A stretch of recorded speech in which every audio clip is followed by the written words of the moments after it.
성모송으로 시작하고 영광송으로 마치는 것으로 그렇게 하도록 하겠습니다. 그리고 강의 끝나면 질의응답을 받고 그렇게 할게요. 성부와 성자와 성령의 이름으로 아멘. 은총이 가득하신 마리아님 기뻐하소서. 주님께서 함께 계시니 여인 중에 복되시며 태중의 아들 예수님 또한 복되시나이다. 천주의 성모 마리아님, 이제와 저희 죽을 때 저희 죄인을 위하여 하여 빌어주소서. 네, 교부들의 영적 유산 오늘 첫 번째 시간이고 첫 번째 주제로 성령의 선물에 대해서 보도록 하겠습니다.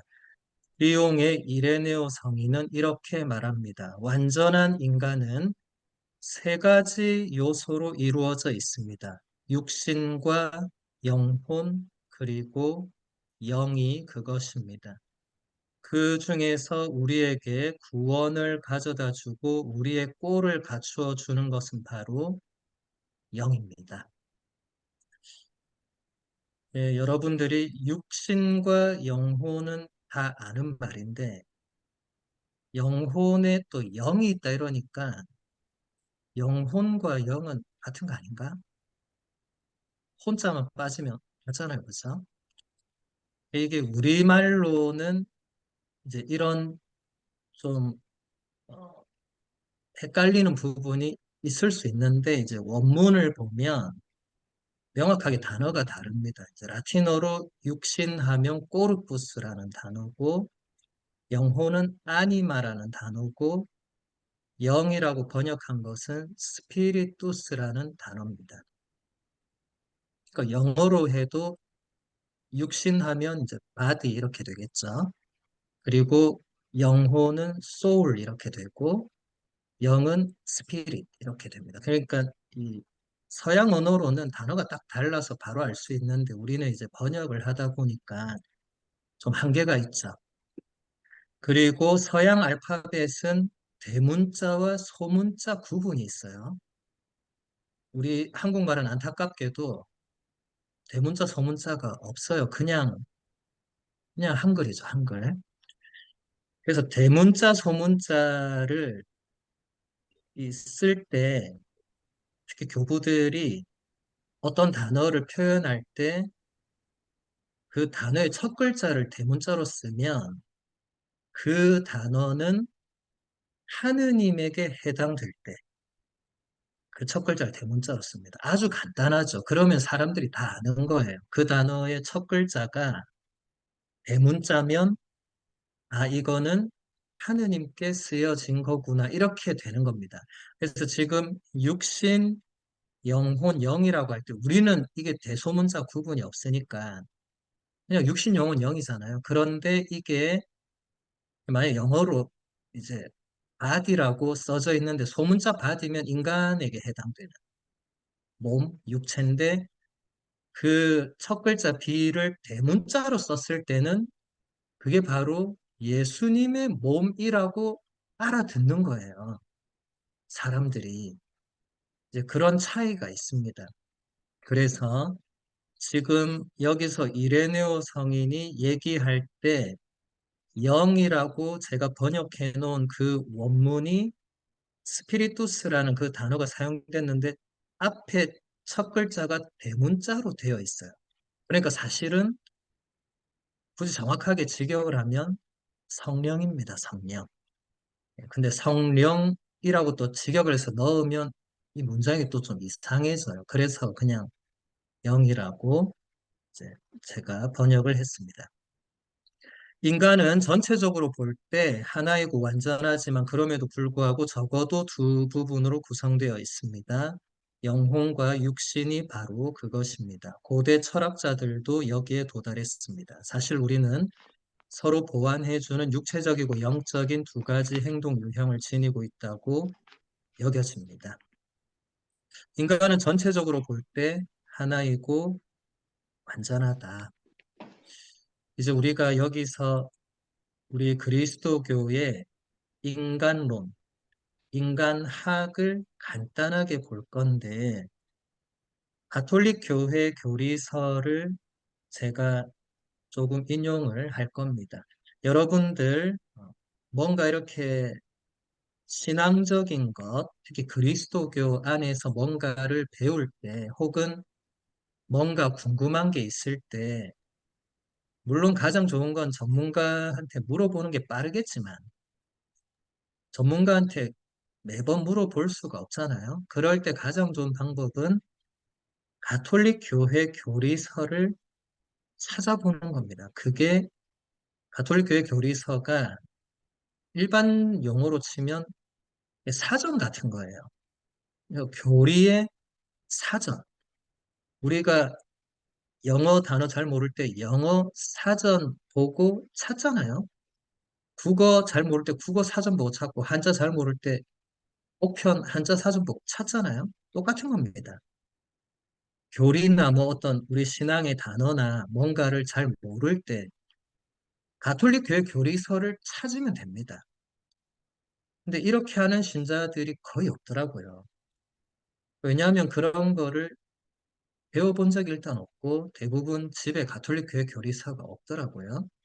그래서 여러분들이 이 가톨릭 교회 교리서 이렇게 상당히 두꺼운 책이죠. 성경과 거의 두께가 비슷한데 사전이니까.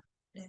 그래서 여기 안에 펼치면 얼마든지 그 내용들이 있고 또 여러분들이 궁금한 단어는 뒤에 색인해서 찾으면 됩니다. 그래서 일단 가톨릭 교회 교리서 362항을 보면 이렇게 되어 있습니다. 하느님의 모습대로 지어진 인간은 육체적이며 동시에 영적인 존재입니다. 주 하느님께서 흙의 먼지로 사람을 빚으시고 그 코에 생명의 숨을 불어넣으시니 사람이 생명체가 되었다라는 성경의 이야기는 바로 이러한 사실을 상징적인 언어로 설명하는 것입니다. 그러므로 하느님께서는 전체적인 인간을 원하신 것입니다. 창세기 2장 7절의 말씀, 하느님께서 흙의 먼지로 사람을 빚으시고 그 코에 생명의 숨을 불어넣으셨다. 그래서 사람이 생명체가 되었다. 이게 바로 인간의 육신이 어디서 왔는가? 그리고 인간의 그 영혼이 어디에서 왔는가? 또 하느님께서 불어넣어 주시는 영이 무엇인가? 생명의 숨을 불어넣었다고 할 때 그 숨이라는 단어, 히브리어로 루아라고 하는 그리스어로 프네우마라고 하는 이게 라틴어로 스피리투스입니다.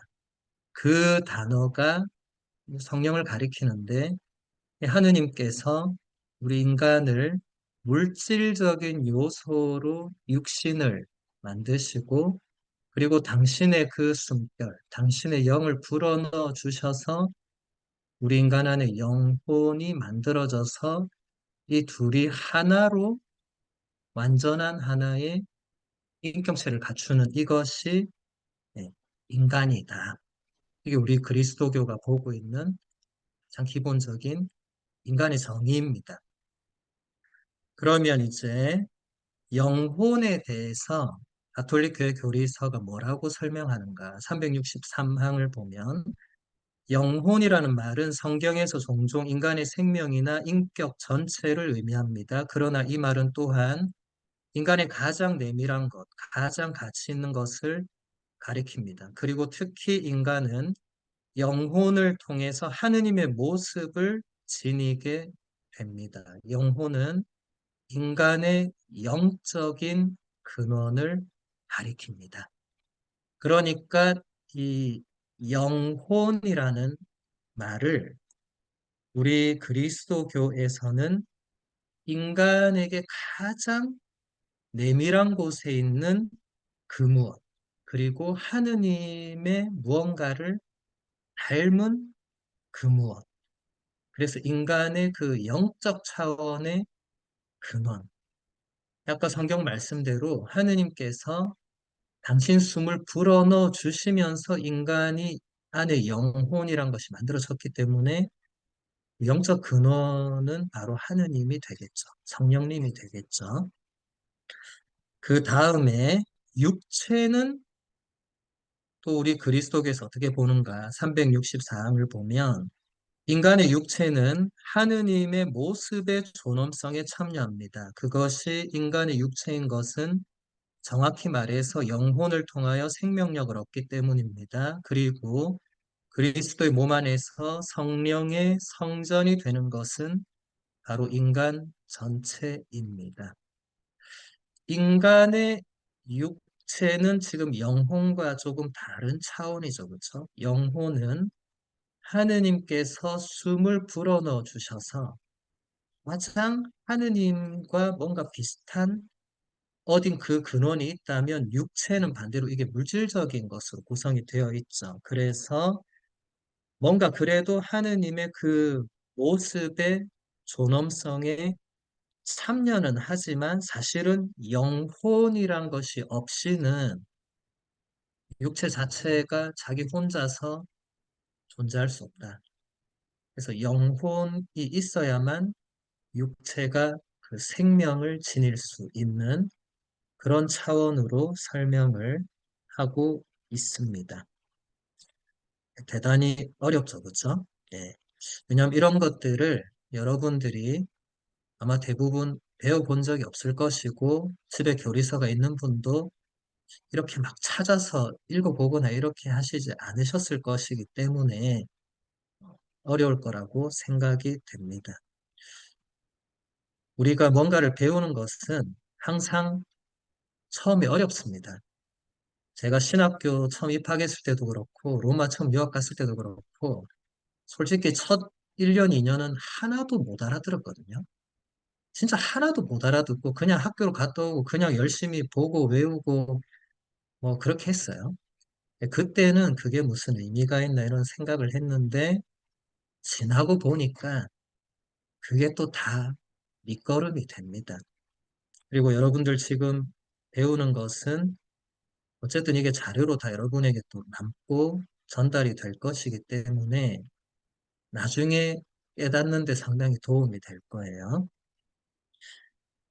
자, 그 다음 단락 보면 그러나 그리스도인들에게는 그 두 가지 유형이 인간의 능력을 초월하는 더욱 고양된 차원의 무언가를 할 수 있는 것으로 드러났습니다.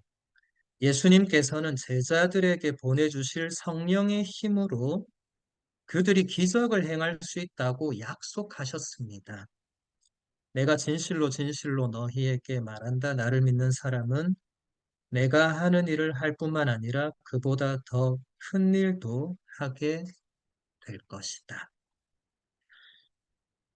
우리 그리스도교에서는 인간의 능력을 초월하는 그 무언가를 인간이 할 수 있는 그게 예수님을 통해서 그리고 예수님의 이 약속을 통해서 드러났죠.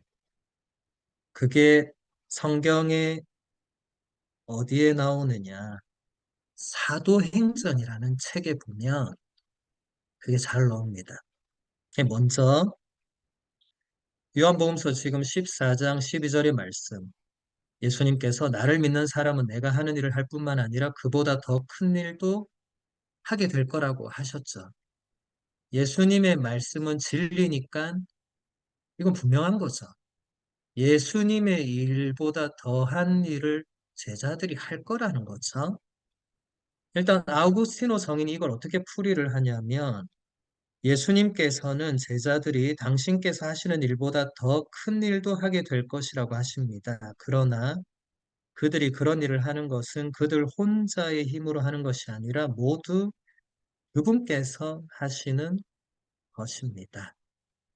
여기서 중요한 것은 제자들이 뭔가를 하더라도 그리고 제자들이 예수님이 복음서에서 보여준 일보다 더 큰 일을 만약에 한다 하더라도 근본적으로 그것은 제자 자신의 어떤 힘이나 능력으로 하는 게 아니고 전적으로 예수 그리스도께서 하시는 일 혹은 예수님이 보내신 성령의 힘으로 하시는 일이다.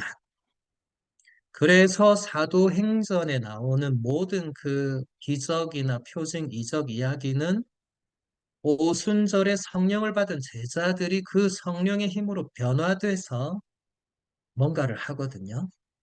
제가 이제 그걸 읽어 드릴게요. 사도행전 3장 1절에서 10절의 말씀입니다. 베드로와 요한이 오후 3시 기도 시간에 성전으로 올라가는데 모태에서부터 불구자였던 사람 하나가 들려왔다. 성전에 들어가는 이들에게 자선을 청할 수 있도록 사람들이 그를 날마다 아름다운 문이라고 하는 성전 문 곁에 들어다 놓았던 것이다. 그가 성전에 들어가려는 베드로와 요한을 보고 자선을 청하였다. 베드로는 요한과 함께 그를 유심히 바라보고 나서 우리를 보시오 하고 말하였다. 그가 무엇인가를 얻으리라고 기대하며 그들을 쳐다보는데 베드로가 말하였다. 나는 은도 금도 없습니다. 그러나 내가 가진 것을 당신에게 주겠습니다. 나자렛 사람 예수 그리스도의 이름으로 말합니다. 일어나 걸으시오. 그러면서 그의 오른손을 잡아 일으켰다. 그러자 그가 즉시 발과 발목이 튼튼해져서 벌떡 일어나 걸었다. 그리고 그들과 함께 성전으로 들어가면서 걷기도 하고 껑충껑충 뛰기도 하고 하느님을 찬미하기도 하였다. 온 백성은 그가 걷기도 하고 하느님을 찬미하기도 하는 것을 보고 또 그가 성전의 아름다운 문 곁에 앉아 자선을 청하던 사람이라는 것을 알고 그에게 일어난 일로 경탄하고 경악하였다. 네, 사도행전을 제가 그대로 읽어드린 겁니다. 지금 베드로가 모태에서부터 뭔가 장애를 지닌 사람. 그래서 모두가 알고 있는 그 뭔가 장애를 지닌 사람을 베드로가 단번에 치유하는 기적을 일으키는데 여기서 베드로가 내가 그대를 낫게 하겠소. 이렇게 말하지 않죠. 제가 다시 읽어드릴게요. 성경 옆에 있는 분들은 펴서 보시면 됩니다.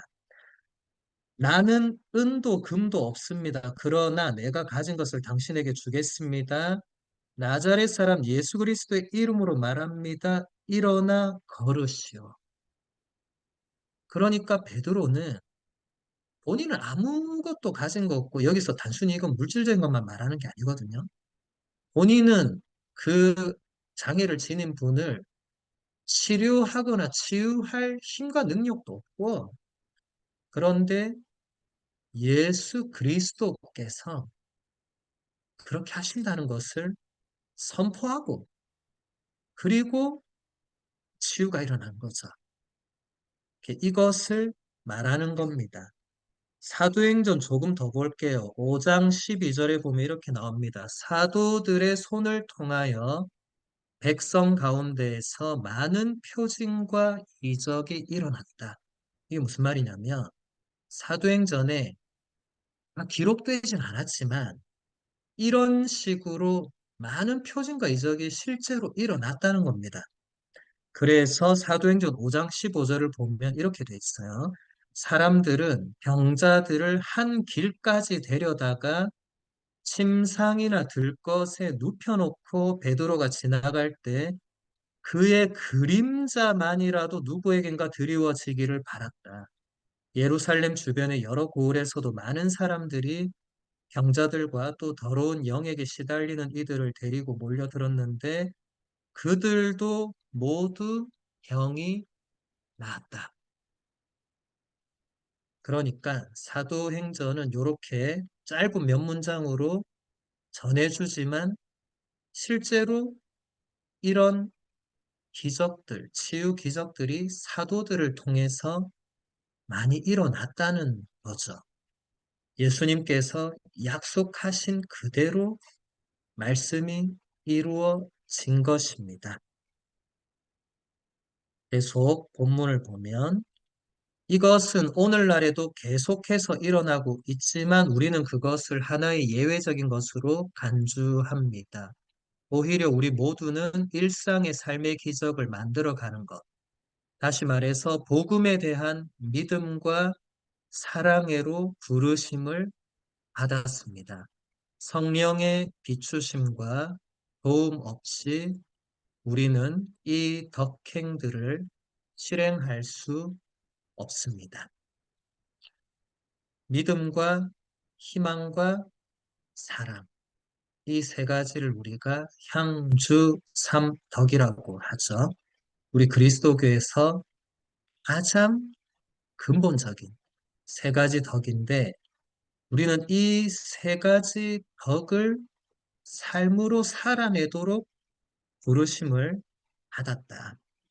그래서 우리 그리스도교에서 말하는 믿음이 무엇인가? 가톨릭 교회 교리서 혹시 가지고 있는 분은 제가 몇 항 하면 펴서 같이 보면 도움이 되겠죠.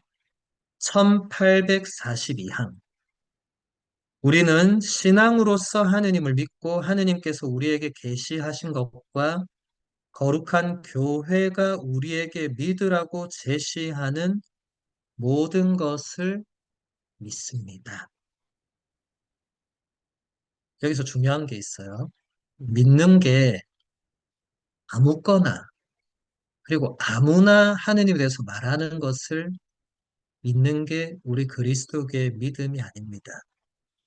우리 그리스도교의 믿음은 하느님께서 우리에게 계시하신 것, 계시란 다른 말로 하느님께서 우리에게 먼저 보여주시고 알려주신 것을 말해요. 조금 이따가 더 제가 구체적으로 설명해 드릴게요.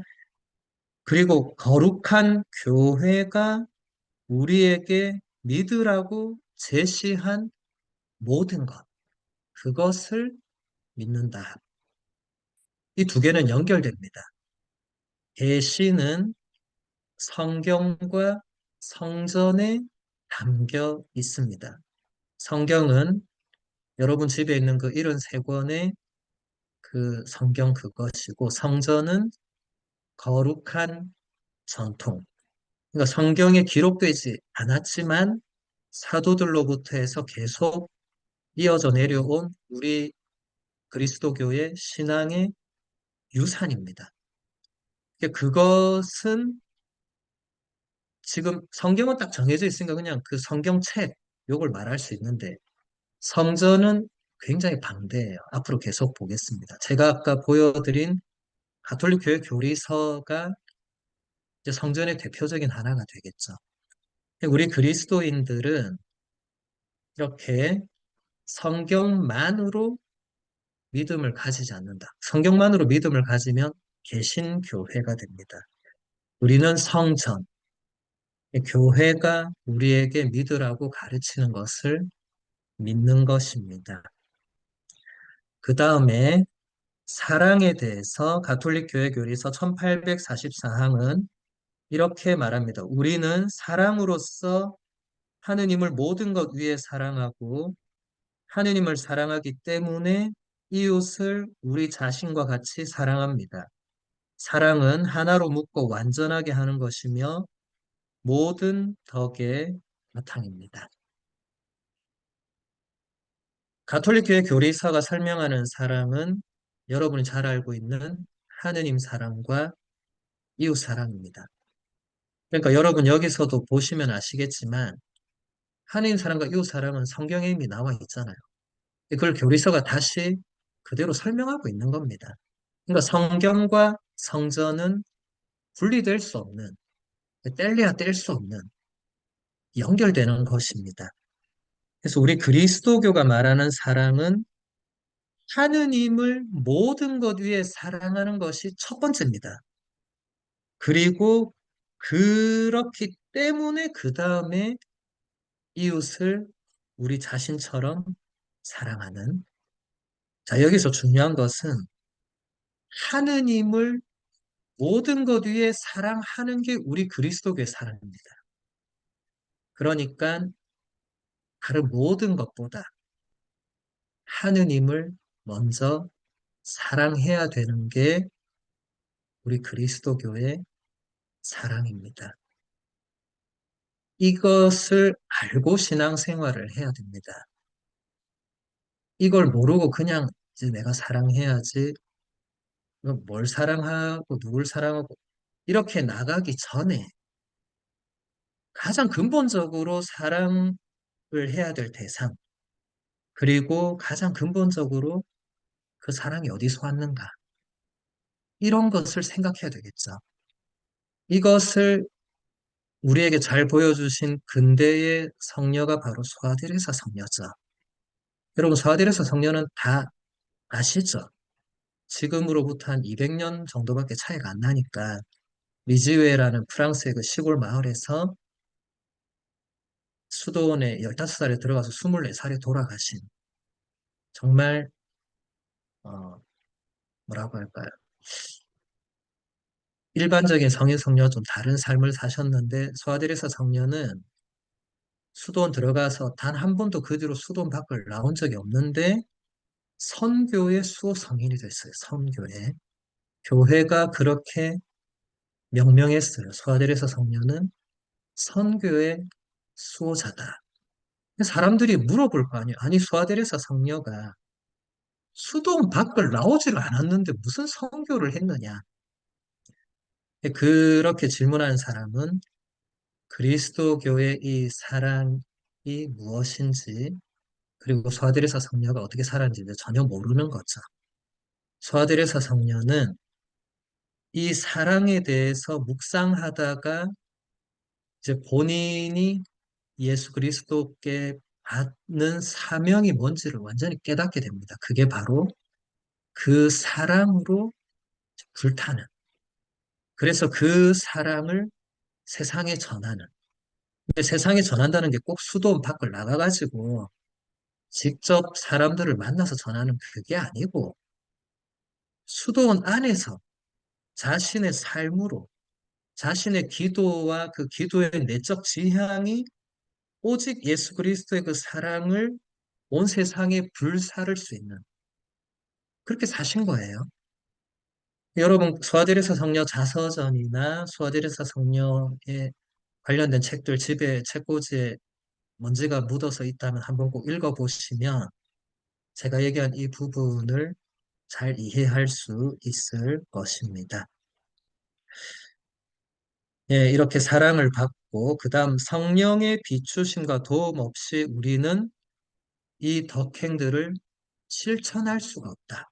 그러니까 믿음과 희망과 사랑이라는 이 향주 삼덕을 우리가 그냥 그래 내가 열심히 해서 믿고 내가 열심히 희망하고 내가 열심히 사랑하고 이게 아니고, 성령께서 우리를 비추어 주시고 우리를 도와주셔야만 우리가 그것을 실천할 수 있다는 겁니다.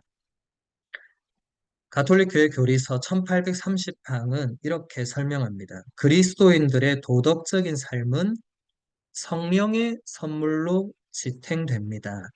이 선물은 성령의 이끄심에 기꺼이 따르는 항구한 마음가짐입니다.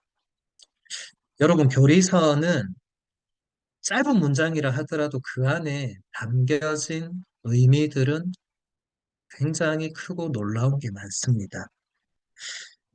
여기서도 보면 우리 그리스도인들이 이제 도덕적인 삶을 실천하고 살아야 되죠. 그건 뭐 그리스도인이 아니라도 마찬가지겠지만, 그리스도인들이 우리 그리스도교의 덕을 실천할 때 그것은 성령의 선물로만 지탱이 된다. 다시 말해서 여러분들이 성령님께 늘 청하고 의지하고 의탁하고 이렇게 하지 않으면 여러분의 의지와 노력만으로는 우리 그리스도교에서 실천하라고 제시하는 그 덕들을 온전히 한결같이 실행하기가 대단히 어렵다는 것입니다. 제가 강의 때 자주 하는 말이 있습니다. 여러분 자신을 너무 믿지 마세요. 여러분 자신을 너무 신뢰하지 마세요. 엄청 잘해오다가도 언제 미끄러질지 모릅니다. 인간이 그렇게 나약합니다. 이따가 그런 것도 나오겠지만. 그래서 항상 교리서의 가르침대로 성령의 이끄심에 기꺼이 따르는 그런 한결같은 마음가짐이 중요하다. 성령께서 늘 나를 이끌어 주신다는 그 믿음, 그게 훨씬 더 근본적이다라는 겁니다. 그 다음 보면 이 성령의 선물을 우리가 어떻게 그려내야 할까요? 만일에 오직 외적인 도움만 있다면 우리가 믿고 사랑할 수 없을 것입니다. 그러나 성령은 내적인 선물이고 그분의 힘이 우리의 것으로 변화됩니다. 그렇기 때문에 그리스 교부들은 성령을 우리 자아의 세 번째 요소라고 생각했습니다. 그들은 그렇게 인간을 세 부분으로 나누어서 설교를 했습니다. 예, 성령은 아까 성령의 비추심과 도움을 얘기했는데 이것은 외적으로 우리에게 뭔가 오는 게 아닙니다. 철저히 내적인 선물이고 성령의 힘이 우리 안에서 뭔가 우리를 변화시키는 것입니다. 가톨릭 교회 교리서 1831항은 이렇게 설명을 해요. 성령의 7가지 선물은 지혜와 통찰, 의견, 용기, 지식, 공경과 하나님께 대한 경외입니다. 다윗의 후손이신 그리스도께서는 이 성령의 선물들을 완전히 갖추셨습니다. 성령의 선물은 그것을 받는 사람들의 덕을 보충하고 완전하게 합니다. 이 선물들은 열심한 신자들을 하느님의 감도에 기꺼이 순종하게 합니다. 이 마지막 문장이 중요한데 성령께서 우리에게 주시는 선물 혹은 은사, 이 우리말로는 다르지만 원어로는 같은 말이에요.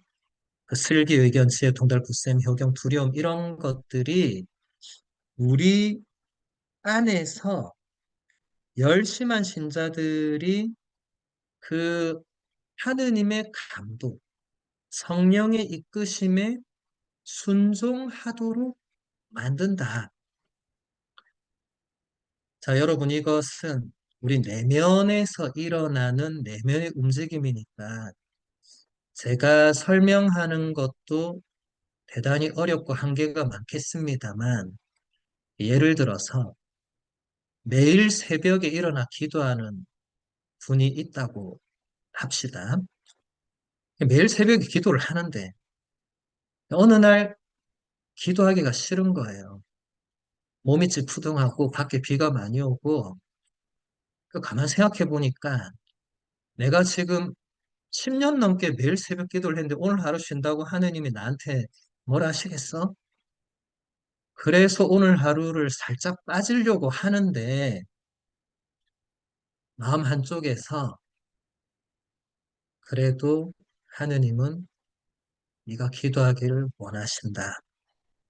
이런 뭔가 내면에서 그런 소리가 들려온다든지 그럴 때 그러면 또 우리는 거기서도 또 씨름을 하죠. 기도할까 하지 말까? 기도할까 잘까? 미사를 갈까? 드라마를 볼까? 끊임없이 싸우죠. 네, 그럴 때 인간적인 선택을 하지 않고 여기 교리서 설명대로 성령의 이끄심대로 하느님의 감도에 순종하는 이것은 나중에 또 보겠지만 우리 육신이 원하는 것과 거의 반대됩니다. 우리 육신은 편안히 쉬고 싶고 눕고 싶고 자고 싶고 게으르고 싶고 나태하고 싶고 이런 쪽으로 자꾸 바라죠. 그건 우리가 다 체험으로 알죠. 그런데 성령의 감도는 항상 그와 반대입니다. 피곤하지만 그래도 네가 기도하는 것을 주님께서 기뻐하신다. 그러면 우리가 결국 여기서 무엇을 선택하느냐? 그렇지. 나는 주님의 기쁨이 돼야지. 라고 할 때 이게 즉 교리서 설명은 내가 선택하는 것보다는 성령께서 우리를 그렇게 이끌어 주신다라는 겁니다. 이보다 더 깊게 설명하기는 어렵고, 뭐, 시간도 그렇고. 그래서 다시 본문을 보면, 이런 것 때문에 그리스 교부들, 그러니까 그리스 쪽, 지금의 여러분, 유럽을 생각하면 동유럽 쪽, 그쪽을 동방교부, 그리스 교부, 이렇게 부르고, 서쪽은 뭐 서방교부, 라틴 교부, 뭐 이렇게 부릅니다. 그래서 그리스 교부들은 성령을 그래서 우리 자아의 세 번째 요소라고 생각을 했다. 왜냐하면 우리 안에서 뭔가 우리를 이끄시니까. 그런데 이어지는 본문을 보면 이제 서방 교부들, 그러니까 라틴 신학자들에게는 이것은 위험해 보였습니다. 성령은 하느님이십니다. 우리는 진정으로 하느님께서 우리 안에 계신다고 말할 수 있습니까? 대답하기가 그리 어렵지는 않습니다. 하느님께서는 행하시는 곳에 계십니다. 그분께서는 모든 장소에서 행하시기 때문에 어디에나 계십니다. 그러나 항상 똑같은 방법으로 행하지는 않으십니다. 우리는 하느님의 현존이 성전 안에서 더 강렬하다고 여기기 때문에 이 건물에 하느님의 집이라는 이름을 부여합니다. 참된 성전은 인간의 마음입니다. 그렇기 때문에 예수님께서 약속하신 것처럼 인간 또한 하느님께서 머무르시는 곳입니다. 우리가 그에게 가서 그와 함께 살 것이다. 하느님의 현존은 역동적이기에 우리를 변화시킵니다. 네, 우리가 성전을 하느님의 집이라고 당연히 부르죠. 그런데 참된 성전은 우리의 마음이다. 우리 마음속에 하느님이 머무르신다는 거죠. 자, 여기에 대해서 갈라티아서 4장 6절을 보면 사도 바오로가 이렇게 말을 해요. 진정 여러분이 자녀이기 때문에 하느님께서 당신 아드님의 영을 우리 마음 안에 보내주셨습니다. 그 영께서 아빠, 아버지 하고 외치고 계십니다. 그러니까 예수님의 영, 다른 말로 하면 성령님이죠. 하느님의 영이고, 하느님의 영이 우리 마음 안에 부어졌기 때문에 그 성령이 우리 마음 안에서 하느님을 부르고, 여러분 로마서를 읽어보면, 로마서 8장을 보면 그 성령께서 기도할 줄 모르는 우리를 또 대신해서 하나님께 간구하고 기도하고 이렇게 하신다고. 그러니까 우리 마음 안에 하느님이 머무르시는 거죠. 시프리아노 성인도 이렇게 말합니다.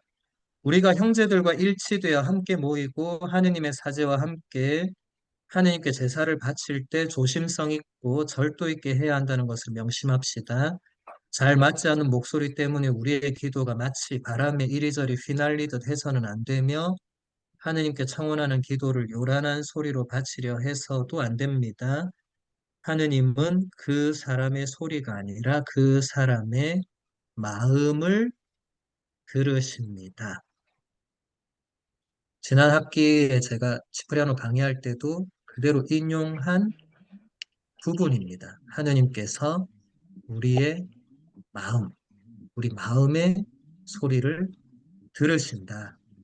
시프리아노 성인은 기도의 특전적인 장소를 마음속으로 보는 신학적, 영적 전통의 풍요로운 원천에 서 있습니다. 성경과 교부들에게 마음은 인간의 가장 내밀한 곳이고 하느님께서 머무르시는 장소입니다.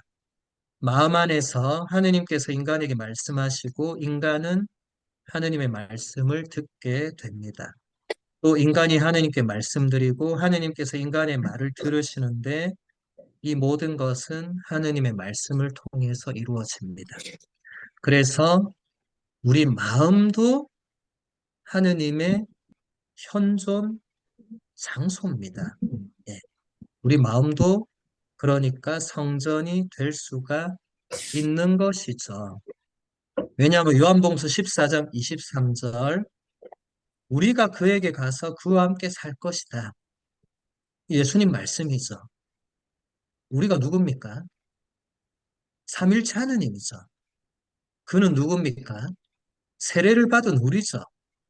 그러니까 삼일체 하느님께서 세례를 받은 우리들 한 사람 한 사람에게 오셔서 우리와 함께 살 거라고. 근데 여러분 옆방에 삼일체 하느님이 계시지 않잖아요.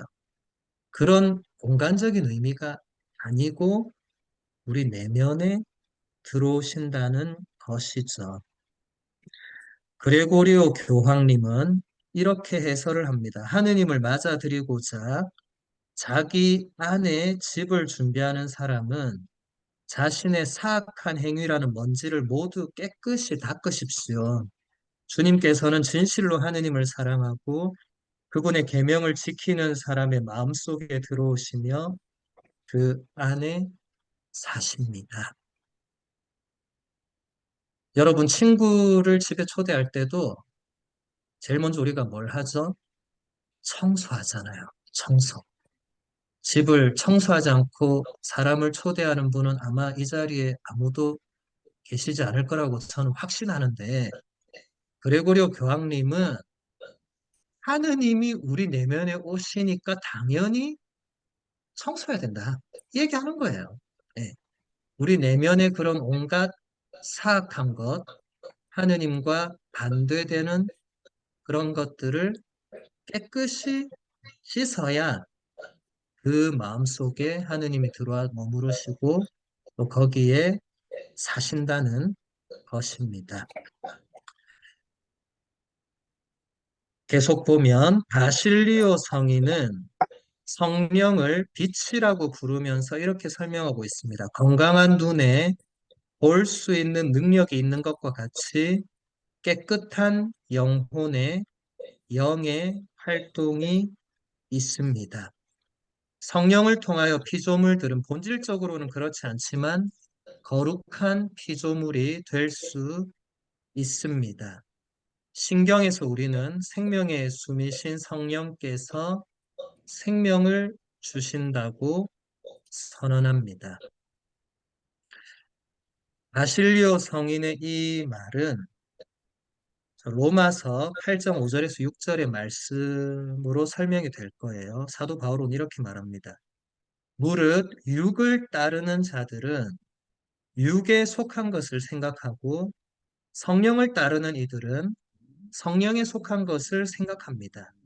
육의 관심사는 죽음이고 성령의 관심사는 생명과 평화입니다.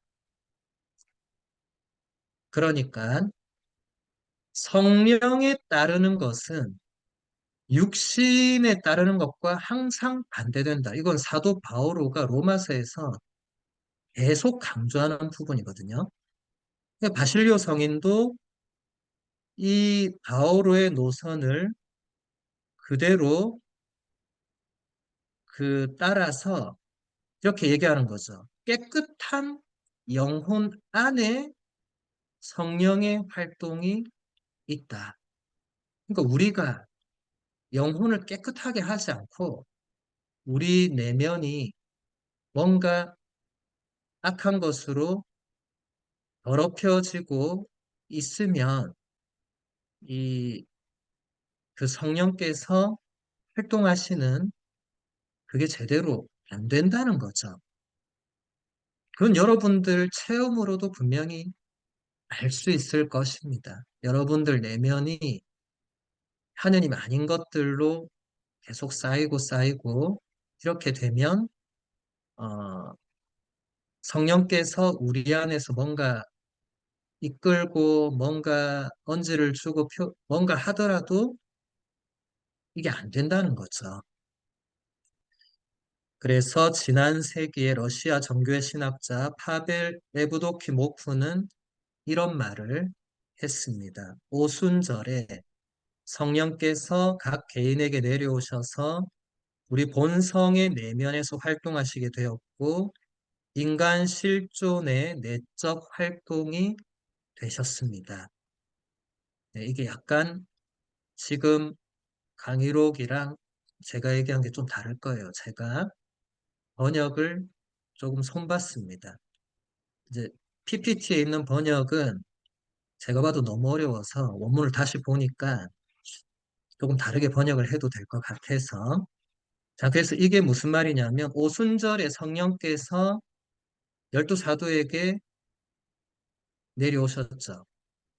그런데 그게 그 사도들에게만 내려온 것이 아니고 우리 각 개인에게도 오신다는 겁니다. 언제? 세례를 받을 때 성령께서 우리 안에 오셔서 우리 본성의 내면에서 활동하게 되었다. 물론 역동적으로 우리 내면을 그렇게 해주었다. 이렇게 해도 됩니다. 근데 더 제가 볼 때 중요한 것은 이제 성령께서 우리 내면 안에서 뭔가를 하신다는 이게 그 에브도키 모프가 이제 말하고자 하는 거예요. 그리고 인간 실존의 내면을 만들어 주었다고 할 수도 있지만 인간 실존의 그 내면의 활동 자체가 되셨다. 그러니까 이게 더 이 정교회 신학자가 말하고자 했던 내용입니다. 오순절에 성령께서 우리에게 오셔서 이제 그것을 받아들인 우리 신앙인들은 내면에서 그냥 내 마음대로 이거 할까 저거 할까 이게 아니고 우리 내면에서 성령께서 본격적으로 활동을 하신다. 우리를 이끌어 주신다는 겁니다. 이것을 우리가 믿고 계속 받아들이고 그 성령의 이끄심에 순종하는 게 우리 신앙인의 모습이 된다. 이렇게 해서 첫 번째 주제는 이 정도로 보고 이제 두 번째 주제 예수 그리스도를 보도록 하겠습니다. 나지안조의 그레고리오 성인은 이렇게 말합니다. 우리는 그리스도처럼 되었습니다. 이것도 약간 번역이 지금 다르죠. 왜냐하면 그분께서 우리처럼 되셨기 때문입니다. 우리는 그분 안에서 신이 되었습니다. 왜냐하면 그분께서 우리를 통하여 인간이 되셨기 때문입니다. 예, 제가 처음 번역할 때는 우리가 그리스도로 변화되었다, 신으로 변화되었다, 이게 너무 이게 확 좀 사람들에게 이게 좀 뉘앙스가 그런데 해서 조금 돌려서 의역을 한 거고, 근데 사실은 우리는 그리스도처럼 되었다. 왜냐하면 그리스도께서 우리처럼 되셨기 때문에 이게 사실 더 정확한 거예요. 또 우리는 그리스도 안에서 신이 되었다. 왜냐하면 그리스도께서 우리를 통해서 인간이 되셨기 때문에 이건 굉장히 중요한 우리 그리스도교의 핵심적인 내용인데 이것을 먼저 잠깐 우리가 그리스도 안에서 신이 되었다는 이 표현 지금 강의록은 신적으로 변화되었다지만 어, 더 직역을 하면 신이 되었다. 많은 사람들이 바로 거부감을 느껴요. 아이고 인간이 어떻게 신이 되냐? 인간은 인간이지. 자, 베드로 2서 1장 4절에 보면 베드로 사도가 이렇게 말을 해요. 그리스도께서는 그 영광과 능력으로 귀중하고 위대한 약속을 우리에게 내려주시어 여러분이 그 약속 덕분에 욕망으로 이 세상에 빚어진 멸망에서 벗어나 하느님의 본성에 참여하게 하셨습니다. 자, 성경 찾는 건 나중에 찾아보셔도 되는데 마지막 문장 그리스도께서는 우리를 하느님의 본성에 참여하게 하셨다. 여러분, 하느님의 본성은 뭐죠? 신성. 근데 우리가 신성에 참여하면 뭐가 되죠? 신처럼 되는 거죠. 그 말이죠. 아타나시오 성인은 이렇게 말합니다. 그리스도께서는 우리를 하느님이 되게 하시려고 인간이 되셨습니다. 교부들은 한결같이 예수 그리스도, 하느님과 똑같은 분이신 예수 그리스도께서 인간이 되신 이유는 인간이 하느님이 되게 하기 위해서라고 한결같이 말해왔습니다. 한결같이. 근데 이것을 우리 신자들이 익숙하게 듣지 못했기 때문에 대단히 반감을 가질 수도 있고 거부할 수도 있는데 거부할 수 없는 게 지금 성경에도 이렇게 나오고 교부들은 제가 아까 얘기했듯이 그 성전의 핵심적인 분들이죠. 우리 그리스도교는 성경과 성전에 나오는 그 모든 것을 믿고 받아들이는 종교니까 성경과 교부가 얘기하는 것은 진리입니다.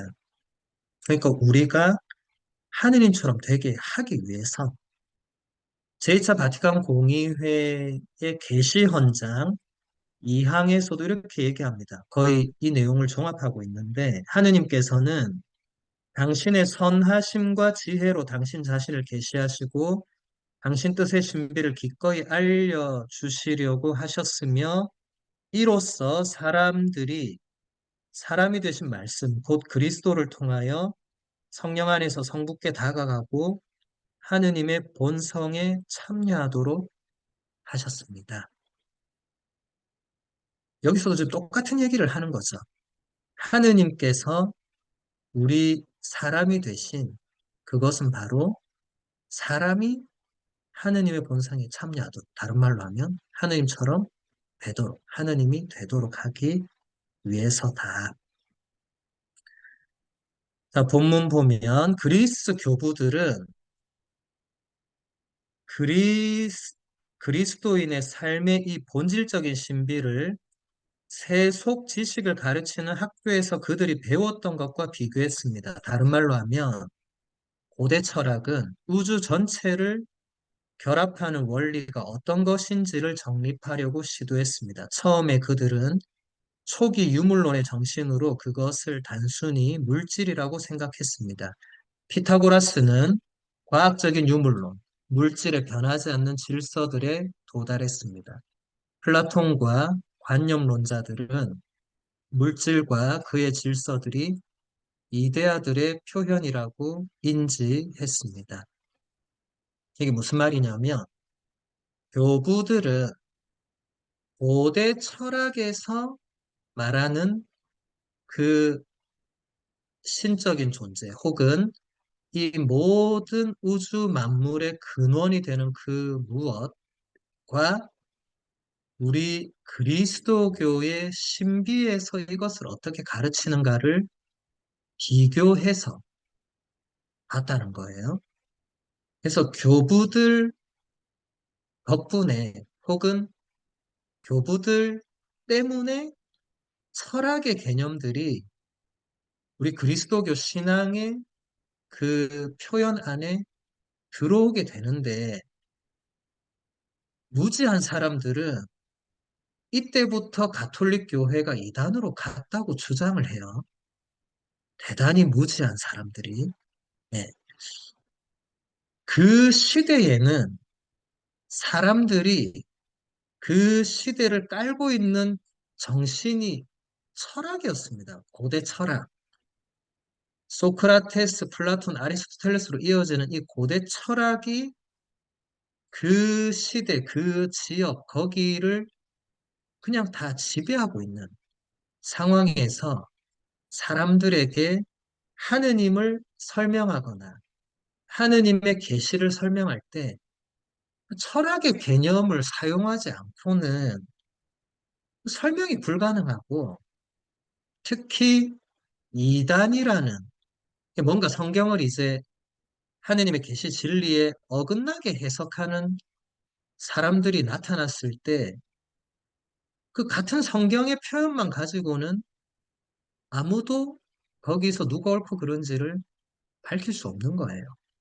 이런 것을 전혀 모르거나 무시하면서 그 교부들이 철학 용어를 이 신앙 정식에 가져온 것은 잘못됐다, 이단이다, 이렇게 말하는 것은 여기서 다룰 가치도 없는 대단히 무지한 겁니다. 계속 보면 오직 하느님 안에서 모두 합쳐져 있는 많은 이데아들이 존재합니다. 이것은 고대의 마지막 시기에 이교 사상가들 대부분이 지니고 있던 생각입니다. 그러나 같은 시기에 그들은 하느님과 세상 사이에 건너갈 수 없는 심연이 있다는 사실도 알고 있었습니다. 그래서 그들은 중개자를 찾았습니다. 두 세상 사이의 일치를 창조한 그리스도의 구속이 그것을 가져다 주었습니다. 그래서 그리스 교부들은 그리스도를 우주의 모든 길이 만나는 중심이라고 불렀습니다. 예, 조금 긴데 플라톤 철학을 여러분들이 예전에 대학교 다닐 때 인문학이나 뭐 철학을 조금 배우셨다면 혹은 플라톤의 어떤 사상이나 책을 보신 분들은 아시겠지만 이 이데아라는 것이 플라톤 철학에서는 가장 핵심적이고 플라톤 철학은 고대 철학에서도 가장 중심 철학이죠. 그 이후에 중기 플라톤 철학, 신플라톤 계속 플라톤의 후계자들이 계속해서 그것을 발전시키는 거의 모체가 되는 사상인데 이 이데아라는 말은 무언가 지금 이 우리가 바라보고 있는 우리가 살고 있는 이 물질 세계, 이 물질 세계에 우리가 보고 있는 이것이 원래 원형은 따로 있다는 거예요. 따로. 예, 플라톤의 철학이 그렇습니다. 그러니까 우리가 지금 이제 여러분 대부분 책상에 앉아 있을 건데 책상이 책상은 다 책상이지만 집집마다 책상이 다 다르잖아요. 조금씩. 그러면 책상에 뭔가 이데아가 있다는 거예요. 뭔가 원형이 되는 모델이 되는 그런 어떤 가장 책상의 근본이 되는 뭔가가 있고 그러면 이데아가 굉장히 많겠죠. 책상의 이데아, 뭐 사람의 이데아, 소나무의 이데아, 뭐 이렇게 많겠죠. 이게 모두 다 어떤 이 신적인 존재 안에 합쳐진다. 플라톤의 주장입니다. 플라톤은 그 신적 존재의 이름을 데미우르고스라고 불렀어요. 그 신적인 존재, 거기서 합쳐지고, 어쨌든 그 이데아라는 어떤 그런 세계가 따로 있다. 이 지상 세계는 그 이데아들이 비추는, 그러니까 원형을 조금 담고 있는 그런 것들이 그냥 표상적으로 이렇게 있는 거라고. 그런데 플라톤도 마지막까지 도달하지 못한 것은 그 이데아와 이 물질 세계를 연결하는 이 부분은 설명을 못해요. 어떻게 그렇게 되는가? 그걸 말하는 겁니다. 그래서 그 철학자들은 플라톤의 후계자들도 마찬가지로 중개자를 찾았다. 이데아 세계와 이 물질 세계를 이어주는, 연결할 수 있는 플라톤 표현을 빌리면 그 레떼의 강을 건너 다닐 수 있는 존재를 찾았다. 이것을 우리 그리스도교는 바로 예수 그리스도가 중개자, 유일한 중개자, 하나님과 인간 사이의 유일한 중개자고 예수 그리스도의 구속이 그것을 가져다 주었다. 그래서 교부들은 그리스도를 우주의 모든 길이 만나는 중심이라고 불렀다. 자, 여기서 구속이라는 단어, 예, 이게 감옥 가는 구속과는 한자가 다릅니다. 한글은 똑같은 구속인데, 여기서 구속이라는 이 단어는 예수님께서 우리를 위해서 당신 자신을 제물로 바쳐서 우리 죄를 속량하는, 이제 그걸 말해요. 가톨릭 교회교리서 622항은 이렇게 간단하게 설명해 줍니다. 그리스도의 구속은 다음과 같습니다. 그리스도께서는 많은 사람을 위하여 목숨을 바쳐 몸값을 치르러 오신 것입니다. 곧 그들을 끝까지 사랑하셔서 그들이 조상들에게 물려받은 그 헛된 소행에서 속량되게 하려고 오신 것입니다. 자, 이것은 베드로 1서 1장 18절의 말씀을 해설한 겁니다. 거기서 베드로 사도가 뭐라고 하냐면 여러분도 알다시피 여러분은 조상들에게서 물려받은 헛된 생활 방식에서 해방되었는데 은이나 금처럼 없어질 물건으로 그리 된 것이 아니라 흠없고 티 없는 어린 양 같으신 그리스도의 고귀한 피로 그리 된 것입니다. 그러니까 예수님께서 흘리신 그 피, 십자가에서 흘리신 그 피로 우리를 그 죄로부터 해방시키시는, 속량하시는, 그걸 말하는 거예요. 그리고 예수님의 피는 십자가에서 한 번 그치지 않고 성체성사 안에서 끊임없이 계속됩니다. 그래서 여러분 미사 중에 잘 떠올려 보시면 사제가 성찬례 그 축성에서 포도주와 물이 섞인 성작을 들고 너희는 모두 예수님 말씀을 그대로 하죠. 너희는 모두 이것을 받아 마셔라. 이는 새롭고 영원한 계약을 맺는 내 피의 잔이니 죄를 사하여 주려고 너희와 많은 이를 위하여 흘릴 피다. 너희는 나를 기억하여 이를 행하여라. 그러니까 우리가 성체성사에 참여하는 것은 바로 예수님의 이 구속에 동참하는 겁니다. 십자가에서 단 한 번 흘리신 피는 이제 그 이후로 2000년 동안 미사 안에서 계속 반복됩니다. 반복이라는 표현이 좀 좋지 않아요. 계속 새로 예수님의 구속은 오늘도 내일도 미사 안에서 계속 행해집니다. 계속 우리를 속량하시는 거죠. 왜냐하면 우리는 죄를 짓고 또 지으니까 예수님도 우리 죄를 또 대신해서 또 제물로 당신 자신을 바치시는 거죠. 그것이 바로 이 하느님과 인간을 이어주는 그 중개자의 역할이다. 자, 그 다음 본문 보면 그리스도께서는 모든 피조물의 맞이이시고 새롭고 참된 아담이시며 당신 몸인 교회의 머리이십니다. 그분 안에서 모든 것이 일체에 도달합니다. 우리가 그분과 함께 하나를 이루기 때문에 인간 또한 온 우주의 주인이며 우주를 하나로 만드는 이가 됩니다. 만일 우리가 이 사건, 곧 하느님 아들의 육화를 부정한다면 예, 솔로 비오픈 이렇게 말합니다. 우주의 모든 의미는 사라질 것입니다. 하느님이며 인간이신 분은 신적인 전능하심과 인간적인 부적당함 사이의 만남을 양쪽 가운데 어떤 것도 희생하거나 생략하는 일 없이 실현해낸 분이십니다. 하느님의 아드님이 인간이 되신 그 사건을 거부하거나 부정하면 우주의 모든 의미는 사라진다. 대단히 정말 깊은 표현이죠. 이 러시아 정교회 신학자들, 그러니까 동방 그 교회의 전통을 그리스 교부들부터 계속 이어져 온 그 동방의 이 신학과 동방의 그 유산을 이어받은 그 학자들은 약간 우리하고 이렇게 좀 느낌이 달라요. 앞으로도 보겠지만.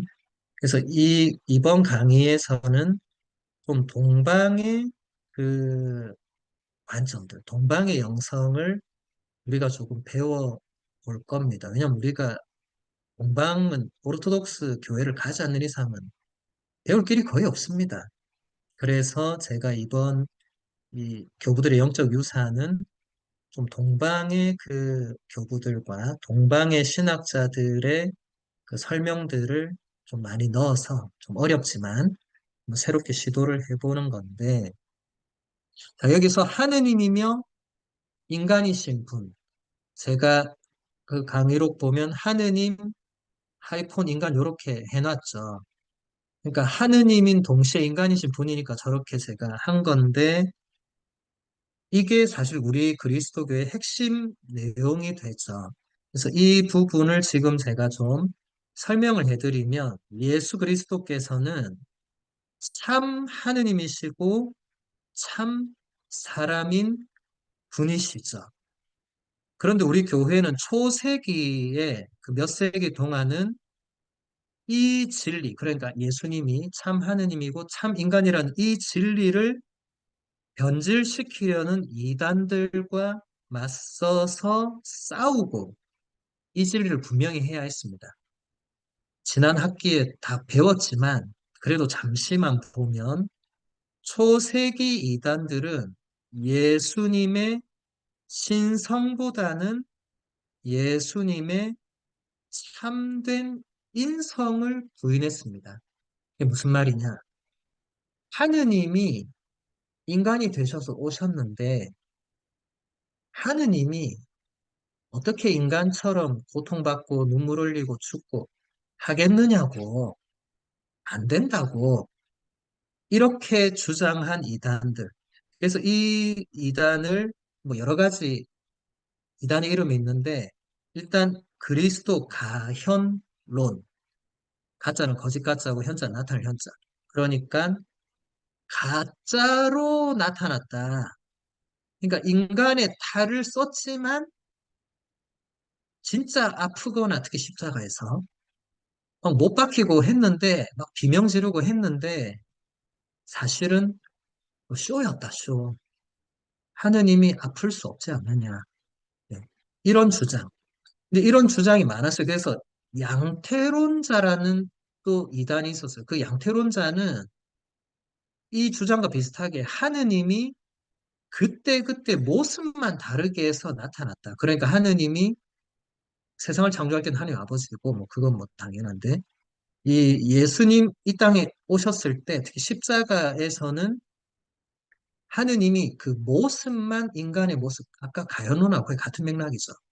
그래서 그걸 양태론자라고 불렀고, 또 다른 표현으로 성부 순환론자라고 불렀습니다. 왜냐하면 하느님이 그 십자가에 매달려 계신 그 예수님 모습으로 고통을 받았기 때문에 성부 순환설, 그러니까 성부가 직접 고통을 받았다. 근데 사실 성부가 직접 고통을 느낄 수 없으니까 쇼한 거다. 이제 이렇게 되는 이런 이단들에 맞서서 우리 그리스도교 신앙은 사도 시대부터 하느님의 아드님은 사람의 몸으로 오셨다. 이건 성경에도 나와요. 요한복음이나 요한의 편지들을 보면 예수님은 참으로 사람이 되어서 여러분 요한복음 1장 14절 떠올려 보면 말씀이 사람이 되셨다고 하는데 거기서 단순히 말씀이 사람이 되셨다가 아니고 그리스 원문을 보면 말씀 로고스가 그리스어 사륵스 그게 우리말로 하면 살이거든요. 살을 취했다. 살 안으로 들어오셨다. 이렇게 생생하게 그런 단어를 요한이 썼다는 것은 이미 그런 걸 받아들이지 않는 사람들이 뭔가 있었다는 걸 말해주죠. 구체적인 살이란 단어를 썼다는 게 그런 겁니다. 그래서 3세기 교회는 안티오키아에서 공회가 열렸는데 사모사타의 바오로라는 이단자가 이런 주장을 해요. 예수 그리스도께서는 입양됐다. 이런 주장은 또 어디서 왔냐면 예수님이 이제 세례 받을 때 보면 여러분 복음서 읽어보면 예수님이 세례를 받을 때 하느님 뭐라고 하죠? 이는 내가 사랑하는 아들, 내 마음에 드는 아들이다. 이렇게 하니까 사모사타의 바오로가 이걸 보고 그 이전까지는 성경에 보면 예수님 뭐 사생활, 어린 시절 이런 거 잘 안 나오고 모르겠고 하느님이 처음으로 인정한 게 세례 때 내 아들이다 하니까 이때부터 예수님이 하느님의 아들이 됐다. 그럼 그전에는 뭐예요? 그전에는 모르거나 없다는 소리죠. 그럼 이게 정면으로 요한복음 1장 1절을 어긋나는 해석이죠. 요한복음 1장 1절은 뭐라고 되어 있습니까? 한 처음에 말씀이 계셨다. 말씀은 하느님과 함께 계셨는데 말씀은 하느님이셨다. 그 말씀, 그리스도 로고스가 바로 예수 그리스도라고 요한복음서가 한결같이 말하고 있는데 사모사택 바오로는 세례 때부터 그래 됐다. 그게 다 이단이죠, 이단. 그래서 그것도 이제 그게 아니라 본성적으로 하느님의 아들이시라고 그 안티오키아 회의에서 결정을 했고 또 325년에 니케아에서 열린 그 공의회, 제1차 니케아 공의회는 하느님의 아드님이신 예수님께서 창조되지 않고 나시어 성부와 한 본체라고 하는 신앙 고백문을 만들어서 하느님의 아드님은 무로부터 나왔다든지 성부와 본질이 다르다라고 주장하면 파문된다.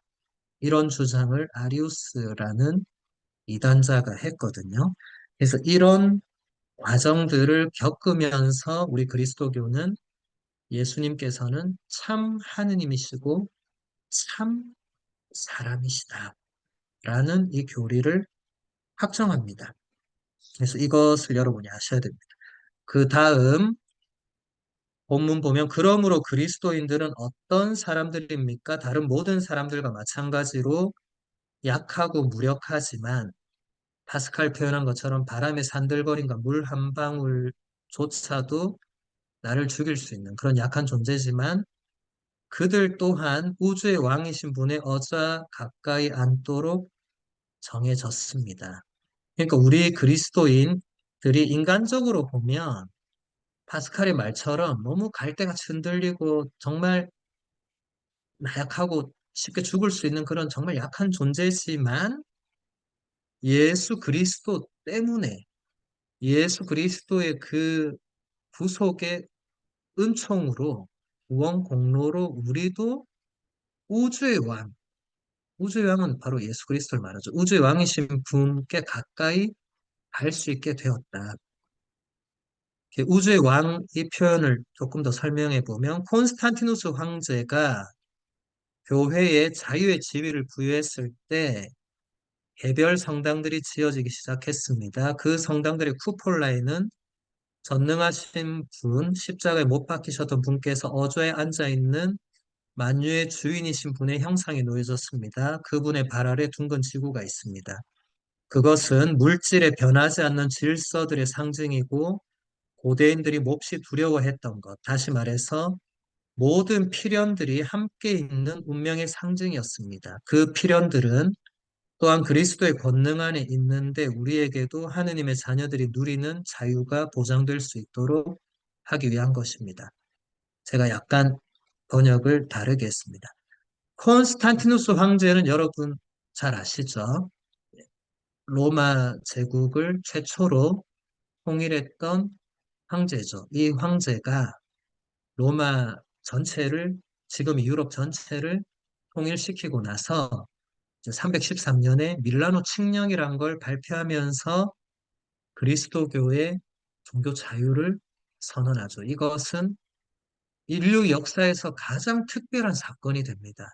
그 이전까지 그리스도교 신자들은 박해받고 죽임당하고 그래서 땅굴 파고 지하에 숨고 해서 카타콤바라는 게 지금도 아직 다 발굴되지 않은 상태로 로마의 땅 밑에 있고 그렇게 300년을 살다가 이제 콘스탄스 황제가 교회에 자유를 주면서 이제 그때서야 지금처럼 이 개별 성당들이 지어지고 그 성당들의 쿠폴라, 쿠폴라가 뭐냐면 여러분들 그 옛날 오래된 옛날에 그 대성당을 보면 뭐 옛날 대성당까지 갈 것도 없고 지금도 저기 워싱턴 DC의 그 원접시 대대 성모대성 이런 거 보면 제대 위에 천정에 둥근 이렇게 돔 모양으로 이렇게 돼 있는 그것을 쿠폴라라고 하고 거기에 대부분 그림이 예수 그리스도께서 지구 위에, 둥근 지구 위에 우주의 왕의 어저에 앉아 있는 그런 그림이 있다는 거예요. 예. 그게 지금 여기서 설명하는 것입니다. 그것이 이제 고대인들은 그 필연적으로 이렇게 계속 인간이 이렇게 살다가 결국 죽고 나서는 더 이상 어떻게 되는지 모르는 거기서 끝나는 게 아니라 이제 우리 그리스도인들은 그리스도교는 이제 우주 만물의 원리, 고대인들이 그토록 찾았던 우주 만물의 원리와 나중에 인간이 어떻게 될 것인가를 말해주는 그 모든 것들이 바로 그 우주 만물의 주인이자 왕이신 예수 그리스도 그분을 통해서 이제 그게 다 드러나게 되었다는 것을 거기서 보여준다라는 것입니다. 그게 그리스도의 권능, 권능은 주권, 왕권 이런 모든 것을 표현하죠. 그 그림들은 대부분 그래서 예수님이 뭔가 왕의 모습을 하고 있거나 뭔가 힘이 있는 모습을 하고 있거나 뭔가 이제 부활하셔서 이제 뭔가 당신의 권한을 행사하는 그런 모습으로 그려져 있다는 것입니다. 오늘 강의는 여기서 마무리하고 다음 시간에 3장부터 보도록 하겠습니다. 영광이 성부와 성자와 성령께 처음과 같이 이제 항상 영원히 아멘. 성부와 성자와 성령 아멘.